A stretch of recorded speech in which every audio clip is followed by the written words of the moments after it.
Hello, you wonderful people, and welcome to another episode of Not Too Comic Book. This being a show, I talk about TV shows that are adaptations of comic books. For today's episode, I'm going to talk about episode 3 of Tower of God. A lot of interesting things went down in this episode, so let's break it down. We learn about Khun's circumstances. Once again, I didn't remember a lot of that. I knew there's certain circumstances about his family, but I didn't remember that. We learn about, him and Maria, his half-sister. There was a relationship, and he basically helped her get chosen as one of Jihad's princesses, one of his daughters. But because they didn't really go into the circumstances of it, and I don't even think they ever really do. Maybe there's stuff later on that goes into Khun's past that covered it. Once again, there's a lot of stuff, a lot of this backstory stuff that I'm not sure if I remember them going over a lot. I think I remember this a little bit. I don't know. I feel like this is the one time I remember it getting brought up. I don't know if it gets brought up at all later on to my recollection. If it is something just specific to the anime, I think I remember it from the manhwa, but that is interesting. It does bring up an interesting point of I completely forgot Jihad has adopted daughters. I want to say I could be mistaken. I think all of his daughters are adopted, but for whatever reason in my head, I feel like there's at least some that aren't. I want to say I think Yuri wasn't, but I think she was adopted as well. I don't remember. I think just all of his daughters are, but for some reason in my head I have it stuck that not all of them are, but that could be me just misremembering things. I feel like Yuri's a blood-related daughter, but regardless, that's just kind of an interesting thing to know, people can be chosen to be Jihad's daughters, one of the princesses, but we don't know about how it is necessarily that Maria screwed over that family, because they lost their power and position, because it's her being chosen should have set their family up, but somehow she kind of screwed over Khun's family. And his mentality of kind of using people, never trusting people, is a byproduct of his mom. It's basically you can't trust anyone in this world. All you can do is rely on yourself, kind of climb the tower. And that message of his mom is what kind of keeps circulating in him. So obviously Bomb is excited because he's looking wait, this is the sky? And Rock is making fun of him because it's wait, you've never seen the sky before? Ha ha ha, you're an idiot. Oh, you're talking about the stars and stuff like that. That's a legend. Shinsu is the reason why the sky is the way it looks, because it's meant to imitate something that no one's actually seen themselves. But it's wait, you want to see the stars so much? It's no, that was more so Rachel's thing. And for Khun being coming from a position of being manipulated by someone he cares about, he sees that with Bomb. It's look, he looks at his eyes, it's right, you've got those kind, naive eyes that will believe, just not see it when this person that you care about betrays you. But it's how do you know that because it's why did Rachel come to the tower and leave you behind if you're so important? Which there's interesting circumstances to that. Because I actually kind of just remember certain things about Rachel. Her circumstances didn't go as well as Bomb's. Well, let's leave it at that. We kind of find that out. That might be sooner rather than later we find out about Rachel's circumstances. Especially because even more so because of this episode stuff, but we'll get to that soon enough. But I just remembered her circumstances weren't what you would think they were when it came to passing the trial. Actually, now I remember, because I was wondering, I asked a couple episodes ago, I was what was the circumstances, how does time work differently? And it's oh no, I remember now where Rachel was when Bomb was taking his test. I was right, her situation wasn't the same as Bomb, very different, in fact. I'll leave it at that. So regardless of all of that, I'll leave that at. I won't spoil it I'll talk about it when the show talks about it. But I just remembered what Rachel's circumstances were when it came to the first test and everything. But regardless of all of that, Khun, my point was making, Khun is kind of saying she kind of used you that, now you're in the tower, just saying she was manipulating, but Bomb kind of got angry. Rock's ooh, Black Turtle's mad at White Turtle. He's no, I mean Blue Turtle. Bomb's no, I'm not mad. And Khun just kind of is a little upset with himself because he's he doesn't mean to hurt Bomb, but he kind of wants Bomb. It's right, was surrounded by people who are naive. But obviously the next test, they're unsure what the test is, but it is a timer. And the guy comes over and he offers them hints. It's right, taking the test.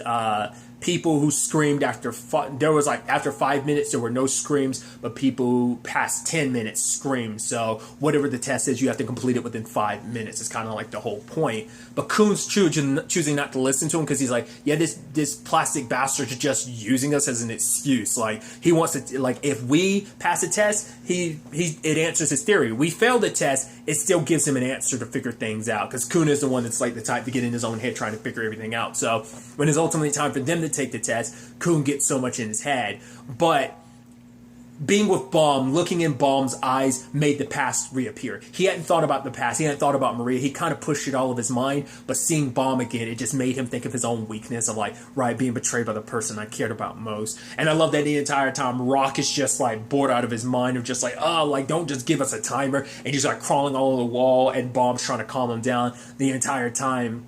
Coon is just trying to figure out, he's like, what's the trick to this? What is it? But he gets distracted by all his thoughts. And even Hansung Yu, which I was like, oh, he's just like Heidon, where it's just kind of like, oh, you're just a smug bastard that knows so much. He's like, yeah, we got an intellectual type, but being smart doesn't really help you in this test. And almost before it hits the 5-minute mark, Coon's freaking out because he doesn't know, and the Rock just kicks open the door, and that's when I remembered, that's the trick to this test. You have to pick a door. Every door is the right answer. The point of the test is to make you think, like, you start thinking about it like too much, and you start getting in your own head, and that leads you to failing the test. I think they didn't show you in the manhwa either what happens at the bottom of that pit, to my recollection. They would just keep it vague of like, oh, it's horrible. That's all we get. I guess it's just, imagine the worst thing possible, whether it's people being impaled, fried, or whatever it is, roasted, and everything, like maybe something of that, we don't know. But it's like, Rock, how did you know to pick what door to pick? He was like, instinct, and Coon's like, wait, what? Completely caught off guard by it.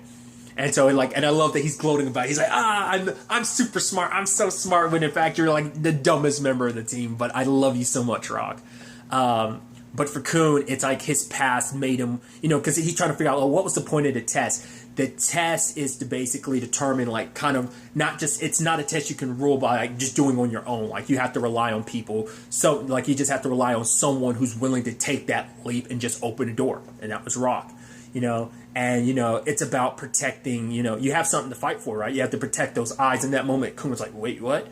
Because he overheard, because Ha-Sung Yu knows about, like, well, for one, what's in his suitcase, which I don't remember what the hell's in that suitcase. It's something he technically, I guess, shouldn't have. I don't remember what it is. He ends up having to use it later. I just don't remember the circumstances of what it is or why he had to use it. But he's just like, you ask because you know what it is, and you're just playing with me, and you're not saying anything, even though you know exactly what it is.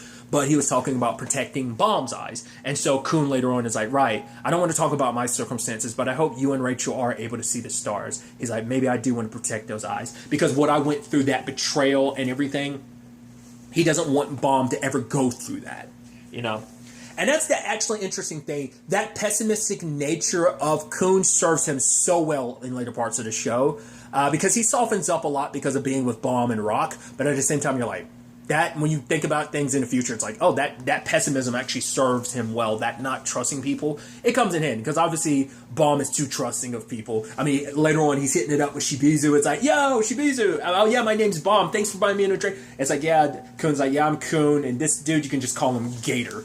Yeah, it just, obviously we get a peek at some of the other teams who figured it out, worked it out, and Shinsu as one of the people that,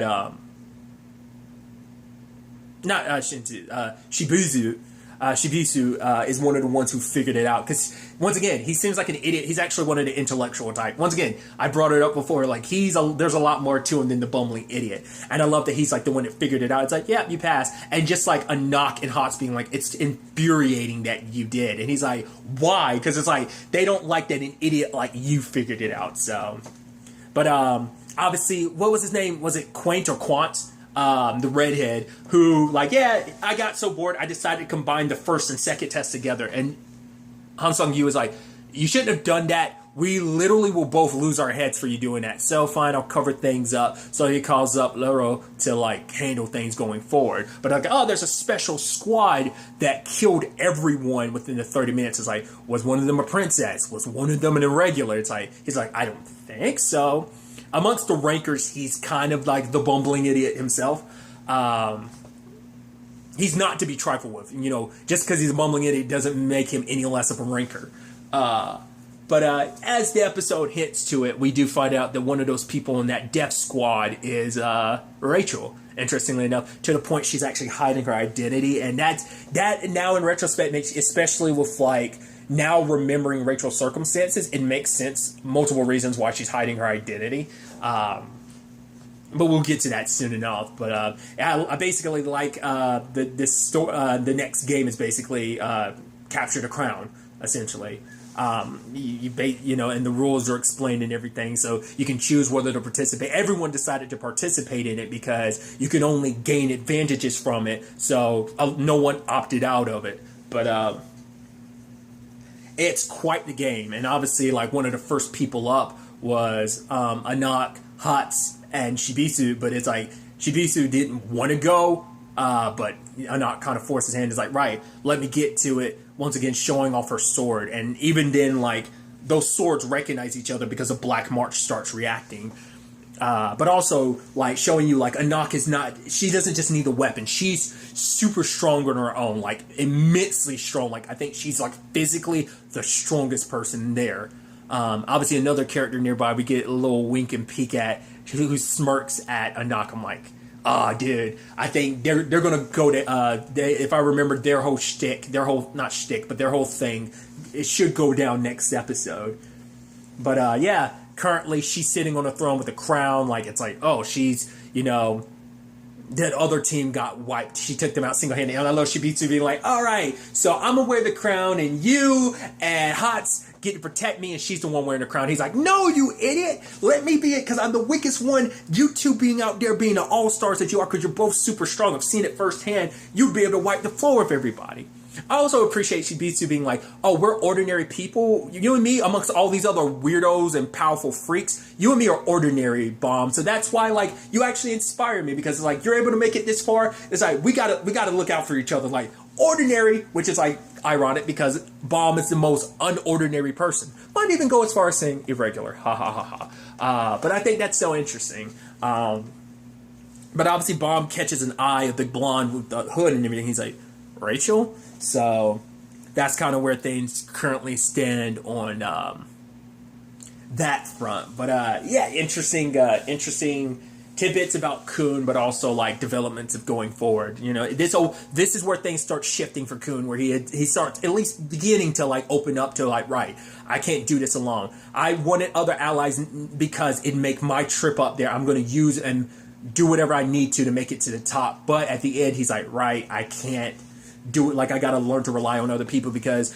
Bomb isn't useless, and even though he's a bit of an idiot, Rock serves his purposes too, so I've got to be a little more trusting. I can't let my past, because if I let my past haunt me again, you know, no matter, like, if that was another part of the test. Try not to overthink things, because if you overthink things, you'll forever be standing still, and everything will pass you by if you just stand still. And so I think in a sense, Kun has been standing still ever since that Maria thing, but I think this kind of let him take the first steps moving forward past that trauma and everything, and just what his mom kind of instilled in him and everything. So a lot of interesting developments on that front. A lot to be taken from Kun's circumstances, but a lot of stuff in this episode. So very, very excited to see the Crown game continue next episode and the developments of that. Yeah, I'm excited to, see it all again. But really, that's all I'm going to talk about. So the next time we meet, be happy, be safe, live life to the fullest, and enjoy it. Good day and goodbye.